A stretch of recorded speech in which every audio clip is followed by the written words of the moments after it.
घने जंगल के बीच में एक प्राचीन वृक्ष खड़ा था, जिसे चमत्कारी वृक्ष के नाम से जाना जाता था। इसका मोटा तना रात में हल्की चमक बिखेरता था और इसकी शाखाएं इतनी चौड़ी थीं कि पशु, पक्षी और राहगीर इसकी छाया में आराम कर सकते थे। ऐसा कहा जाता था कि इस पेड़ में जादू था, लेकिन यह जादू केवल उन लोगों को दिखाई देता था जिनका दिल शुद्ध और अच्छा था।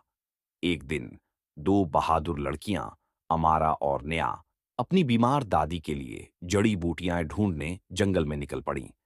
जंगल खतरनाक था, उसमें जंगली जानवर और कांटेदार झाड़ियां थीं, लेकिन वे एक दूसरे का हाथ थामे रहे और एक दूसरे को प्रोत्साहित करते रहे। जैसे ही सूरज डूबने लगा, उन्होंने एक चमकता हुआ पेड़ देखा। थककर वे उसकी छाया में बैठ गए। तभी पेड़ से एक गहरी आवाज आई, लड़कियों, तुम कौन हो और यहां क्यों आई हो? अमारा ने हिम्मत जुटाई और कहा, हमारी दादी बीमार हैं, हमें उन्हें बचाने के लिए जड़ी बूटियों की जरूरत है। पेड़ की पत्तियां धीरे धीरे सरसरा रही थीं और उसके तने से दो सुनहरी छड़ें निकल रही थीं। पेड़ ने कहा, ये जादू की छड़ियाओं हैं, इनका उपयोग दया और ईमानदारी से करो। ये तुम्हें वह दिखाएंगे जिसकी तुम तलाश कर रहे हो।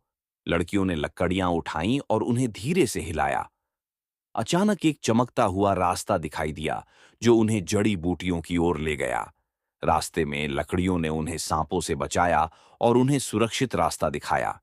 जब वह वापस लौटी तो उसने जड़ी बूटियों से दवा बनाई और अपनी दादी को ठीक कर दिया।